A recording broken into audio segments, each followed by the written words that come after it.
Hello friends, welcome back to PCM world. तो friends, आज आप लोगों को ये सुन के बहुत खुशी होगी कि अभी सारे जो सर्कल्स की जो मतलब पहले वाली स्टे वगैरह थी सब कुछ हट के एंड आपका जो ट्रेनिंग एंड ज्वाइनिंग का जो प्रोसीजर है वो दोबारा से स्टार्ट हो गया है। एंड ये भी मतलब मैं अपनी तरफ से नहीं कह रहा हूँ, मुझे एक कैंडिडेट का पर्सनली उसका ज्वाइनिंग लेटर उन्होंने मुझे अभी सेंड किया है। एंड उसके ही बेसिस के ऊपर मैं आप लोगों को कह रहा हूँ कि अभी जो सर्कल्स का सभी सर्कल्स का जो ज्वाइनिंग एंड ट्रेनिंग है वो दोबारा से स्टार्ट हो गया है।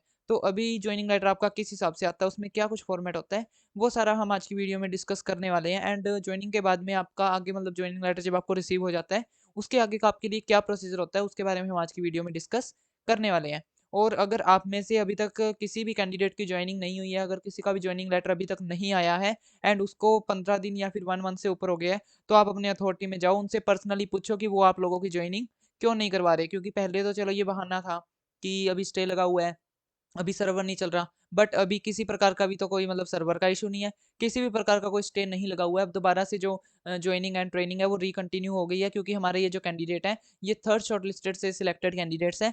एंड इनको अपना जो ट्रेनिंग लेटर है मतलब ज्वाइनिंग लेटर है वो मिल गया। इनकी जो ट्रेनिंग वगैरह है वो सब कुछ मतलब कंप्लीट हो गई थी। इनकी 15 तारीख को ट्रेनिंग कंप्लीट हुई थी एंड इनको आज के दिन जो इनका ज्वाइनिंग लेटर है वो मिल चुका है 1 वीक के अंदर। तो इसलिए अगर आप में से भी अभी तक किसी का ज्वाइनिंग लेटर नहीं आया है, तो आप अपने अथॉरिटी वालों से पूछो कि वो आप लोगों को क्यों नहीं दे रहे। और अगर वो आपको बोल रहे हैं कि स्टे लगा हुआ है या फिर मतलब ऐसे करके कोई सिस्टम वगैरह का इशू है, तो उनसे बोलो कि प्रॉपर एक्सप्लेनेशन दो, क्योंकि अभी किसी भी प्रकार का स्टे नहीं लगा हुआ है। एंड वो आपको प्रॉपर एक्सप्लेनेशन देंगे, क्योंकि ये उनकी ड्यूटी है। एंड मतलब आप इस किसी भी बात में इस मिस इन्फॉर्मेशन में मत रहो कि अब किसी प्रकार का स्टे लगा हुआ है। या तो आपके अथॉरिटी वाले आपकी ज्वाइनिंग अगर अभी तक नहीं करवा रहे हैं, तो या तो फिर मतलब कोई और ही प्रॉब्लम है। और मतलब किसी भी प्रकार का अभी ना पीछे से कोई भी ऐसा ऑर्डर नहीं है कि आप लोगों की ज्वाइनिंग नहीं करवानी है या फिर कोई स्टे लगा हुआ है। आप अपने अथॉरिटी वालों से पूछो, उनको बोलो, एंड वो आपको प्रॉपर एक्सप्लेनेशन भी देंगे। एंड अगर आप बोलोगे, उनको याद दिलाओगे, तो वो आपकी जो ज्वाइनिंग है वो भी जल्दी से जल्दी करवा देंगे। तो इसलिए अगर आप में से अभी तक किसी की ज्वाइनिंग नहीं हुई है, तो सबसे पहले अपने अथॉरिटी में पूछो कॉल करके कि आप हमारी ज्वाइनिंग कब करवाओगे। एंड वो आपको एक फिक्स डेट बता देंगे। एंड जो अभी मेरे पास एक ज्वाइनिंग लेटर आया है एक कैंडिडेट का, वो उड़ीसा से बिलोंग करते हैं। एंड अभी आज की वीडियो में मैं आप लोगों को उनका ज्वाइनिंग लेटर जो है वो दिखाने वाला हूँ। साथ के साथ में उनकी जो मतलब किस फॉर्मेट में आता है ज्वाइनिंग लेटर, वो भी मैं आप लोगों को दिखाने वाला हूँ। तो बिना किसी देरी के फ्रेंड्स, हम आज की वीडियो को स्टार्ट करते हैं। एंड वीडियो को स्टार्ट करने से पहले अगर आप हमारे चैनल पे नए हैं तो मेरे चैनल को सब्सक्राइब कर लो। साथ ही साथ में बेल आइकन को प्रेस कर लेना। एंड अगर आपको आज की वीडियो अच्छी लगे तो वीडियो को लाइक करें, चाहे ज़्यादा शेयर करें। एंड चलिए फ्रेंड्स, हम आज की वीडियो को स्टार्ट करते हैं। तो सबसे पहले तो फ्रेंड्स, आप लोग यहाँ पे देख सकते हो, ये जो मेरे पास अभी ज्वाइनिंग लेटर है ये उन्हीं कैंडिडेट ने मुझे सेंड किया था इंस्टाग्राम पे। एंड ये मतलब बलांगीर डिवीजन से बिलोंग करते हैं। एंड इनका जो स्टेट है वो उड़ीसा है। आप यहाँ पे जैसे कि देख भी सकते हो, तो इनका उड़ीसा स्टेट से इनका जो ज्वाइनिंग लेटर है वो इनको आज ही रिसीव हुआ है। पहले इनको रिसीव इनकी ना 15 तारीख को ट्रेनिंग कंप्लीट हो गई थी, उसके बाद में इनको आज ज्वाइनिंग लेटर रिसीव हुआ है। इतने दिन ये सर्वर इशू के कारण इन्होंने वेट किया, बट आपका भी अभी जो ज्वाइनिंग लेटर है वो जल्दी ही रिसीव हो जाएगा। अगर नहीं होता है तो आप कॉल करके पूछो अपने अथॉरिटी वालों से। उसके बाद में हम यहाँ पे देखते हैं, the following candidates have been selected for provisional engagement as GDS BPM as noted against each through online GDS engagement cycle 4 vide CO Bhubaneswar letter this dated this, and they have successfully completed 3 days basic training at WTC Balangi for the period from 13 of September to 15th of September. तो इनकी 13 सितंबर से लेकर 50 मतलब 15 सितंबर तक इनकी जो यहाँ पे ट्रेनिंग है सक्सेसफुली कंप्लीट हो चुकी है। एंड उसके बाद में अगर हम यहाँ पे कहें, जैसे कि उन्होंने लिख रखा है कि प्रोविजनल एंगेजमेंट एज, तो प्रोविजनली एंगेजमेंट हो गया इनकी, लेकिन ना ये इनका ज्वाइनिंग लेटर है, इनका प्रोविजनल एंगेजमेंट लेटर नहीं है। हम इसको प्रोविजनल एंगेजमेंट लेटर नहीं कहेंगे, क्योंकि यहाँ पे इनकी जो ट्रेनिंग सक्सेसफुली कंप्लीट होने के बाद में इनको मिला है, तो इसको हम ज्वाइनिंग लेटर कहेंगे, या फिर हम इसको ऑर्डर ऑफ एंगेजमेंट लेटर भी कह सकते हैं। उसके बाद में यहाँ पे इनके जो डिवीजन वगैरह का नेम है वो आ गया है सारा। एंड यहाँ पे आप देख सकते हो, dated at Balangir the 9th of September 2022। तो जब इनकी ट्रेनिंग मान लो 15 सितंबर को कंप्लीट हुई, तो 4 दिन के ही अंदर 19 सितंबर को ही इनका जो ज्वाइनिंग लेटर है वो तैयार कर दिया गया है। बट बाय पोस्ट आने में इतना टाइम लग गया। एंड मतलब इनको अभी आज 24 को तभी रिसीव हुआ है, क्योंकि बाय पोस्ट में थोड़ा टाइम लग गया। बट अभी जो इनका जो मतलब मेन जो इनका ज्वाइनिंग लेटर है वो 19 सितंबर को ही तैयार कर दिया गया था। तो जैसे कि मैंने आपको अपनी लास्ट हर एक वीडियो में मैं आपको बताता हूँ कि ट्रेनिंग के बाद में मैक्सिमम 1 वीक लगता है आपकी ज्वाइनिंग के लिए। एंड आपकी ज्वाइनिंग में मतलब ज़्यादा टाइम नहीं लगता है। तो इसी प्रकार से अभी इनका भी 1 वीक भी नहीं लगा, इनको तो सिर्फ़ 4 दिन के अंदर ही इनका जो जॉइनिंग लेटर है वो रेडी करके दे दिया गया है। तो इसलिए आप लोगों का भी इतना टाइम नहीं लगेगा, अगर लग रहा है तो आप अथॉरिटी में पूछो। मैं आपको बार-बार इसीलिए कह रहा हूँ ताकि आप बोलो अपने अथॉरिटी वालों को कि आपकी जो जॉइनिंग है वो जल्दी से जल्दी करवाएँ। उसके बाद में the selected GDS BPMs are hereby directed to present themselves before the respective division head for the joining immediately। तो यहाँ पे इन्होंने ना मतलब जो जॉइनिंग करवाई है, ये जो जॉइनिंग लेटर है, ये सिर्फ जीडीएस बीपीएम के लिए निकाला है, एबीपीएम वालों के लिए अलग निकाला होगा, बट ये जो मैं आपको दिखा रहा हूँ ये बीपीएम के लिए निकाला है। एंड इनको बोला हुआ है कि आप अपने रिस्पेक्टिव सब डिविजनल हेड कौन होते हैं, इंस्पेक्टर होते हैं या फिर होते हैं एएसपी। तो ये मैंने आपको अपनी लास्ट वाली वीडियोस में बता रखा है, जो आपके इंस्पेक्टर होते हैं वो सब डिविजनल हेड होते हैं, एंड जो आपके सुप्रीडेंट होते हैं वो डिविजनल हेड होते हैं। तो इनको बोला हुआ है कि ये जीडीएस बीपीएम जिन जिनों की भी यहाँ पे नाम आया है, यहाँ पे इनका नेम मैंने हाइड कर रखा है फॉर प्राइवेसी रीजंस, तो उनको अपने सब डिविजनल हेड के पास जाना है जल्दी से जल्दी फॉर उनकी जॉइनिंग की यहाँ पे डेट नहीं मेंशन कर रखी, बट इमीडिएटली मतलब जब वो चले जाएंगे, जाते ही उनको जो जॉइनिंग है वो दे दी जाएगी, उनके नाम से जो चार्ज रिपोर्ट है वो बना दी जाएगी। तो यहाँ पे इसलिए कोई भी डेट मेंशन नहीं है, मतलब जब भी आपको ये मिल गया लेटर, आप तभी जाओ, जल्दी से जल्दी जाओ एंड पहले जाओ, अपनी जॉइनिंग पहले पाओ, तो इस हिसाब से आपकी जो जॉइनिंग है वो होती है। उसके बाद में and submit the below listed documents to the concern sub divisional head on the date of joining. तो इन्होंने यहाँ पे कुछ आपसे डॉक्यूमेंट्स भी मांग रखे हैं कि ज्वाइनिंग के टाइम आपने ये डॉक्यूमेंट्स देने हैं अपने सब डिविजनल हेड को, अपने इंस्पेक्टर को। वो इन्होंने कौन कौन से डॉक्यूमेंट्स मंगवाए हैं वो भी मैं अभी आपको आगे डिस्कस करने वाला हूँ। एंड सबसे पहले हम यहाँ पे देख लेते हैं, यहाँ पे इन्होंने ये अपना टेबल बना रखा है। तो टेबल में इन्होंने जैसे कि लिख रखा है name and address of the selected candidate. तो जिन जिन की भी यहाँ पे ज्वाइनिंग होनी है उन सबका यहाँ पे name, address and mobile number लिखा होता है। उसके बाद में particulars of post for which selected. तो यहाँ पे आएगा जैसे कि आप जीडीएस बीपीएम तो हो ही, उसके बाद में आपकी पोस्ट तो होगी जीडीएस बीपीएम, उसके बाद में आप कहाँ पे सिलेक्ट हुए, आपका किस बीओ में सिलेक्शन हुआ है, उसका यहाँ पे नेम आ जाएगा। उसके बाद में आपका सब डिवीजन का नेम, कि आपका सब डिवीजन कौन सा पड़ता है। एंड इनके मतलब सब डिवीजन का नेम जैसे कि ना एक बालांगी डिवीजन में काफी सारे आगे सब डिवीजन है, जैसे कि सेंट्रल सब डिवीजन है इनका, और टिटलागढ़ सब डिवीजन है। तो इस हिसाब से जो आपके सब डिवीजन का यहाँ पे नेम लिखा होता है कि आपका जो बीओ है वो किस सब डिवीजन के अंडर आता है। और ये मतलब इनका जो ज्वाइनिंग लेटर का फॉर्मेट है ये सेम एज मेरे ट्रेनिंग लेटर का फॉर्मेट ऐसा ही था। जैसे कि जिन्हों अगर आपने अभी तक मेरी ट्रेनिंग लेटर वाली वीडियो नहीं देखी है तो जल्दी जाके चेकआउट कर लेना, उसका लिंक आपको यहाँ पे आई बटन पे एंड डिस्क्रिप्शन बॉक्स में मिल जाएगा। तो जौन सा मेरा ट्रेनिंग लेटर आया था उसका सेम एज इट इज था, मतलब फॉर्मेट पहले जैसे कि हम सबका नाम, जिन जिन की भी ट्रेनिंग होनी थी एक बैच की, उनका सबका हमारा नाम हो, उसके बाद में हमारी पोस्ट एंड उसके बाद में हमारे इंस्पेक्टर का नेम। तो वो सब मतलब ऐसे यहाँ पे मेंशन कर रखा था। बाकी अभी जैसे कि इनका ये जो ज्वाइनिंग लेटर है ये भी same as it is training letter की तरह ही है। तो काफी सारे सर्कल्स में मतलब ज्वाइनिंग लेटर इस हिसाब से देते हैं कि एक पूरे बैच की ज्वाइनिंग करवानी है तो सबका नेम इकट्ठा लिख दिया। बाकी हमारे सर्कल में ऐसा बिल्कुल भी नहीं था। हमारे सर्कल में अलग अलग मतलब कैंडिडेट को अलग अलग ज्वाइनिंग लेटर दिया गया था, जिसके ऊपर सिर्फ और सिर्फ उसकी ही डिटेल्स एंड उसका ही जो मतलब बीओ का नेम एंड उसका डेजिग्नेशन ही मेंशन था। तो मैंने अपने वाले जो मेरा ज्वाइनिंग लेटर था उसके ऊपर मैंने सेपरेट वीडियो बना रखी है। तो उसमें आपको किस हिसाब से फॉर्मेट मिलता है आप वो भी वीडियो जरूर से जाके चेकआउट कर लेना। उसका लिंक आपको यहाँ पे आई बटन पे एंड डिस्क्रिप्शन बॉक्स में मिल जाएगा, क्योंकि आपको ये वाला जैसे कि अभी मैं इस वीडियो में दिखा रहा हूँ, आपको ये वाला भी ज्वाइनिंग लेटर रिसीव हो सकता है। बट काफी सारे सर्कल्स में जैसे कि मुझे सेपरेटली हुआ था तो आपको वो भी हो सकता है। तो यहाँ पे कोई ऐसी इशू वाली बात नहीं है। बट जो आपकी पर्सनल डिटेल्स है वो सब सेम ही होते हैं, क्योंकि ये सबसे पहले आपका नेम ही आ जाता है, उसके बाद में आपकी डेजिग्नेशन एंड आप किस बीओ में सिलेक्ट हुए हो, उसके बाद में आपका सब डिवीजन का नेम एंड डिवीजन का नेम। उसके बाद में हम यहाँ पे देखते हैं कि आप लोगों को कौन कौन से यहाँ पे डॉक्यूमेंट्स लेके जाने हैं। तो documents to be submitted at the time of joining. तो आपको ज्वाइनिंग के टाइम कौन कौन से यहाँ पे डॉक्यूमेंट्स लेके जाने हैं वो यहाँ पे इन्होंने लिख रखा है। Undertaking on bond paper of ₹100, एक ₹100 के बॉन्ड पेपर के ऊपर आपने एक अंडरटेकिंग देनी है that you have educate independent means of livelihood for yourself and your family and other than TRCA being paid to you by government performa enclosed। तो उसका क्या परफॉर्मा रहने वाला है वो इन्होंने यहाँ पे बताया है। और आपने ना एक ₹100 के बॉन्ड पेपर के ऊपर एक अंडरटेकिंग लेनी है, मतलब अपनी तरफ से लिखवा कर देनी है कि आप लोगों के पास adequate independent means of livelihood है for your family and yourself, कि आप जो आपको मतलब गवर्नमेंट की तरफ से यहाँ पे प्रोवाइड किया जा रहा है TRCA 10,000 12,000, आप इसके ऊपर ही डिपेंड नहीं हो, आपके पास अदर सोर्सेज ऑफ इनकम है, ये आपको एक ₹100 के बॉन्ड पेपर से लिखवाना है। काफी सारे सर्कल्स में काफी सारे डिविजन्स में ये जो बॉन्ड पेपर है ये आपके सेकंड डीवी के टाइम ही ले लेते हैं। बट काफी सारे सर्कल में आपको अब ज्वाइनिंग के टाइम लेंगे। तो अगर आपने सेकंड डॉक्यूमेंट वेरिफिकेशन के टाइम ये अगर बॉन्ड पेपर के ऊपर लिखवा कर दे दिया है तो आप लोगों को ये लेके जाने की जरूरत नहीं है। बट अगर आपने नहीं दिया तो फिर आपको ये लिखवा कर एंड अपने सब डिविजनल हेड इंस्पेक्टर को देना होगा।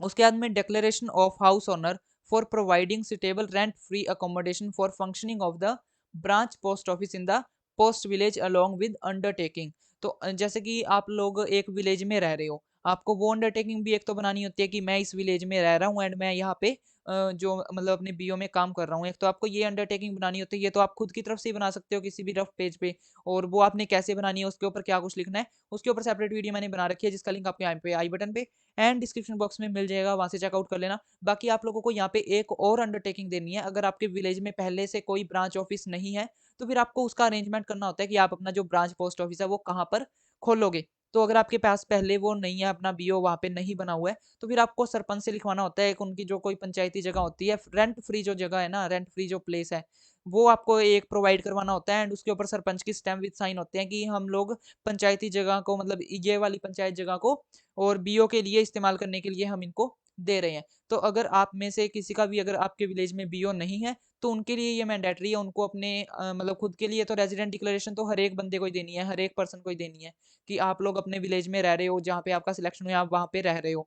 बाकी आपको मतलब ब्रांच पोस्ट ऑफिस के लिए डिक्लेरेशन देनी है या नहीं, वो ये सिर्फ उनके लिए है जिनका भी अभी पहले बीओ नहीं बना हुआ। जिनका पहले बीओ नहीं बना, उन्होंने सरपंच से स्टैम्प विद साइन एक मतलब पेज के ऊपर एंड ये लिख के कि हम लोगों ने ब्रांच पोस्ट ऑफिस जो है वो ले लिया, पंचायती जगह में ले लिया है, उसके ऊपर सरपंच के स्टैम्प विद साइन लेकर और मतलब सबमिट करवाना होता है। एंड अगर आपके विलेज में बीओ है पहले से ही, तो आपको फिर इसकी जरूरत नहीं है, सिर्फ आपको रेजिडेंट डिक्लेरेशन देनी है एंड दैट्स इट, आपका वहाँ पे काम चल जाएगा। उसके बाद में हमारे पास नेक्स्ट है declaration of house owner for providing resident to GDS BPM along with undertaking. तो ये वही आपको रेजिडेंट डिक्लेरेशन यहाँ पे प्रोवाइड करवानी पड़ेगी। वो आपने कैसे लिखनी है मैंने वीडियो में बता रखा, आप चेकआउट कर लेना।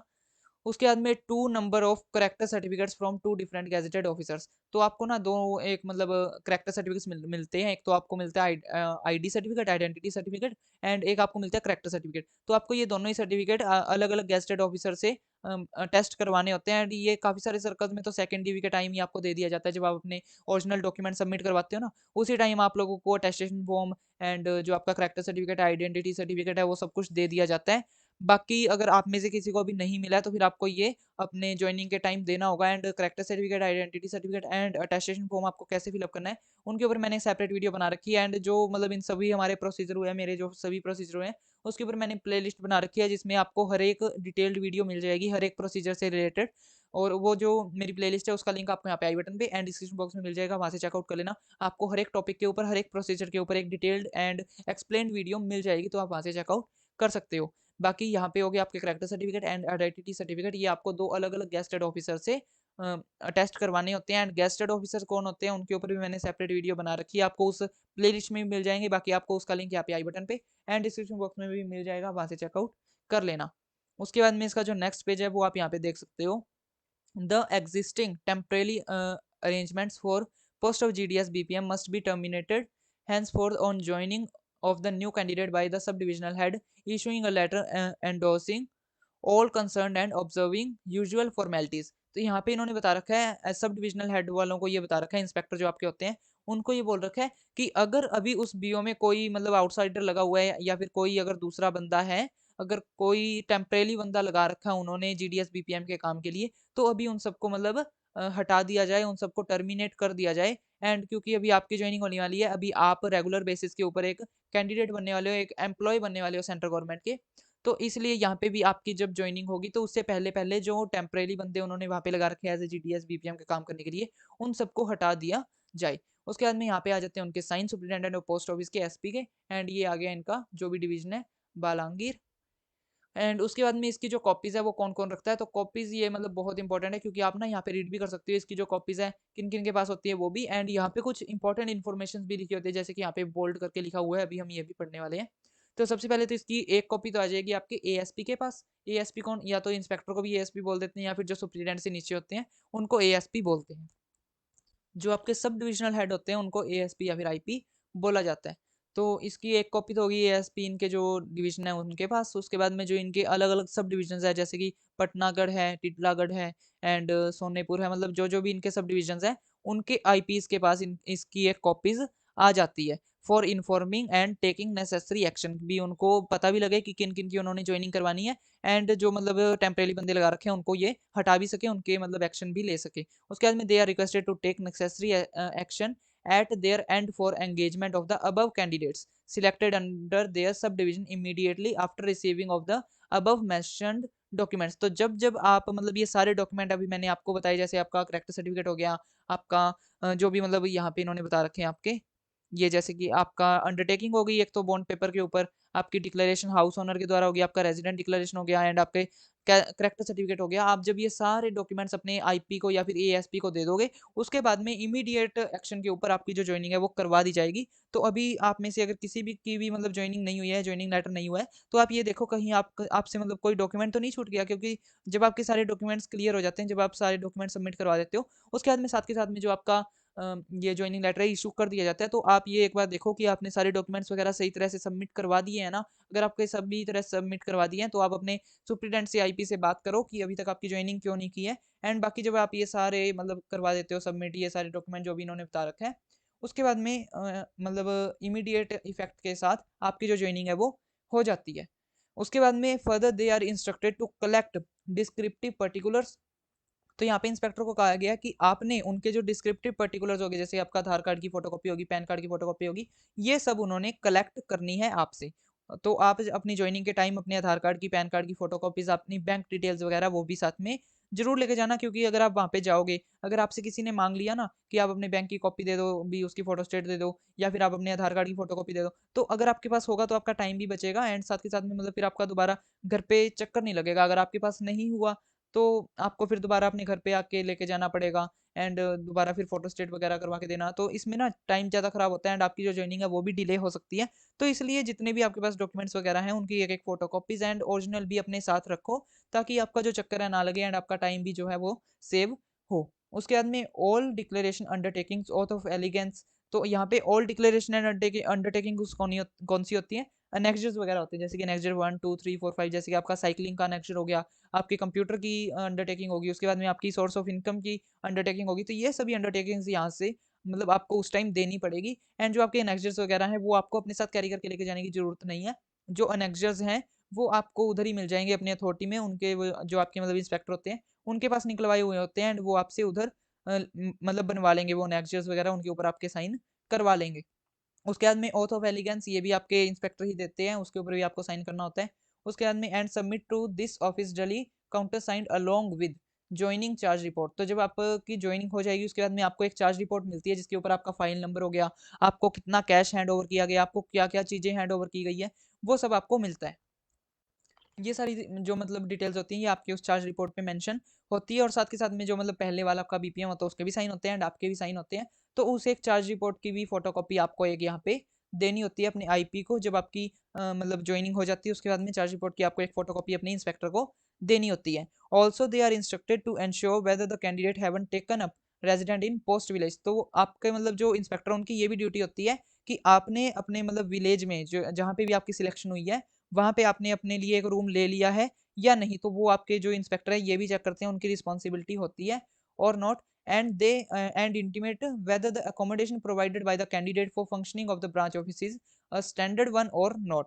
तो स्टैंडर्ड वन और नॉट मतलब यहाँ पे ना कोई कंडीशंस होती हैं, जैसे कि भी आपने अपना जो ब्रांच ऑफिस है वो कहाँ पे लोकेट करना है। एक तो भी वो मेन एंड बिजी प्लेस पे हो, गांव की बिजी प्लेस पे, उसके बाद में उसमें नेट वगैरह प्रॉपर से आ रहा हो, वो अच्छी तरह से मतलब विजिबल हो, 10 बाय 10 का कमरा हो, आपने अच्छी तरीके से उसको मतलब प्रॉपरली अच्छी तरीके से साफ सूफ कर रखा हो। तो ये सब भी देखना आपके जो इंस्पेक्टर की ड्यूटी होती है।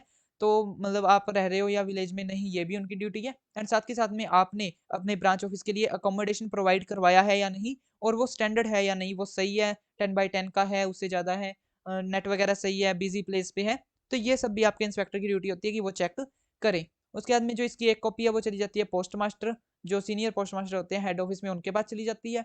और इनकी जो एक एक कॉपीज है वो आपके जो सब पोस्ट ऑफिस में बैठते हैं ना, एसओ में बैठते हैं, सब पोस्ट मास्टर होते हैं जो एसपीएम होते हैं, उनको भी भेज दी जाती है। जो जो भी आपके मतलब एसओ होते हैं उन सबके, जहाँ जहाँ पे भी आपकी ज्वाइनिंग होती है, उन सबके एसओ के जो एसपीएम होते हैं उनके पास भी यहाँ पे भेज दी जाती है। उसके बाद में जीडीएस बीपीएम के पास भेजी जाती है, जो कि आपके बीओ में पहले एज ए बीपीएम काम कर रहे हैं। तो यहाँ पे उनका सबका यहाँ पे नेम लिखा हुआ है। उसके बाद में एक आपको दे दी जाती है कैंडिडेट कंसर्न। उसके बाद में पीएफ ऑफ द कैंडिडेट्स। तो पीएफ ऑफ द कैंडिडेट्स क्या होती है? ये होती है आपकी एक फाइल, जैसे कि आपको एक फाइल तैयार नहीं की जाती जिसमें कि आपका 10th क्लास की जो मतलब मार्कशीट है वो रखी जाती है, आपके आधार कार्ड की, पैन कार्ड की फ़ोटोकॉपी, आपके ट्रेनिंग लेटर की फ़ोटोकॉपी एंड आपका मतलब जो भी प्रोसीजर आज तक हुआ है ना, वो उसके रिगार्डिंग आपकी एक फ़ाइल तैयार की जाती है एंड जो भी आपका सारा डॉक्यूमेंट्स वगैरह हैं, जो भी आपके सारे डिटेल्स वगैरह हैं, वो उसी फ़ाइल में रखी जाती है ताकि अगर आपको फ़र्दर आगे फ्यूचर में अगर उसकी कोई ज़रूरत पड़े तो आप निकलवा सको। तो इसलिए आपके इसकी एक कॉपी आपके फ़ाइल में भी रख दी जाती है। उसके बाद में एक ऑफ़िस कॉपी या फिर एक स्पेयर मतलब एक यहाँ पे स्पेयर रखते हैं कि अगर आपसे गुम हो जाती है तो आप उनसे दोबारा ले सकते हो और इसकी इसी मतलब स्पेयर कॉपी को यहाँ पे ऑफ़िस कॉपी कहा जाता है और ये ऑफ़िस में रखी जाती है। तो आपका जॉइनिंग लेटर कुछ इस तरह से आएगा एंड जॉइनिंग लेटर भी आने स्टार्ट हो गए हैं, तो आप इस तरह की किसी भी मतलब मिस इन्फॉर्मेशन में मत रहो कि अभी भी जो जॉइनिंग पे स्टे लगा हुआ है या फिर ट्रेनिंग पे स्टे लगा हुआ है। तो अगर सेकंड डॉक्यूमेंट वेरिफिकेशन के बाद अगर आपको कुछ भी मतलब कोई ट्रेनिंग लेटर या जॉइनिंग लेटर रिसीव नहीं हुआ है, जल्दी-जल्दी अपने अथॉरिटी वालों से कॉन्टैक्ट करो। उनसे इसका प्रॉपर रीज़न पूछो एंड जल्दी-जल्दी जो जब तक मतलब जितना जल्दी आप अपने अथॉरिटी वालों से इसका रीज़न पूछोगे, उतनी जल्दी आपकी जॉइनिंग होएगी। तो इसलिए जल्दी-जल्दी मतलब सारा जो प्रोसीजर आपका वो फटाफट कंप्लीट करवा लो। अगर आपका 10th मतलब सेकंड डॉक्यूमेंट वेरिफिकेशन सब कुछ कंप्लीट हो गया है, तो अभी आपका जॉइनिंग एंड ट्रेनिंग में भी टाइम नहीं लगेगा। एंड ये जॉइनिंग लेटर रिसीव होते ही आपने अपनी अथॉरिटी में जाना होता है। उसके बाद में आपकी जो चार्ज रिपोर्ट वगैरह सब कुछ बन के उसके बाद में फिर आपके आरआईसीटी डिवाइस में आपकी एम्प्लॉय आईडी भी बनती है एंड आईडी कार्ड वगैरह की भी मतलब जो एप्लीकेशन वगैरह है वो आपसे ली जाती है। तो आपकी एम्प्लॉय आईडी कैसे बनती है उसके ऊपर मैंने सेपरेट वीडियो बना रखी है, आपको उसी प्लेलिस्ट में मिल जाएगी, आप चेकआउट कर लेना। एंड जो आपका मतलब जॉइनिंग लेटर का जो भी प्रोसीजर होता है और किस फॉर्मेट में आता है वो सब कुछ मतलब इतना ही था। एंड अभी ये जैसे कि मुझे इंस्टाग्राम पे डीएम किया था हमारे एक व्यूअर ने, हमारे एक सब्सक्राइबर ने। तो अगर आपको इस मतलब जॉइनिंग लेटर से या फिर किसी भी प्रोसीजर से अगर कोई डाउट हो तो आप मुझे कमेंट सेक्शन में पूछ सकते हो और अगर आपने अभी तक मुझे इंस्टाग्राम पे फॉलो नहीं किया तो इंस्टाग्राम पे जल्दी जाके फॉलो कर लेना। मेरी इंस्टाग्राम जो आईडी है वो आपको डिस्क्रिप्शन बॉक्स में मिल जाएगी एंड वहाँ पे मतलब मैं साथ के साथ में भी रिप्लाई दे देता हूँ अगर आपको कोई भी क्वेश्चन हो या फिर अगर आपने मतलब किसी फोटो कोई फोटो वगैरह भेज के अगर कुछ पूछना हो, जैसे कि अगर आपको ट्रेनिंग लेटर आ गया है एंड अगर आपको उससे कुछ पूछना है तो आप मुझे वहाँ पे मतलब पूछ सकते हो। That's not a big issue. तो आज की वीडियो फ्रेंड्स इतना ही। अगर आपको आज की वीडियो अच्छी लगी तो वीडियो को लाइक करें, ज़्यादा से ज़्यादा शेयर करें एंड अगर आपने अभी तक मेरे चैनल को सब्सक्राइब नहीं किया तो मेरे चैनल को सब्सक्राइब कर लो, साथ साथ में बेल आइकन को प्रेस कर लेना एंड फिर मिलते हैं फ्रेंड्स नेक्स्ट वीडियो में। Thanks for watching.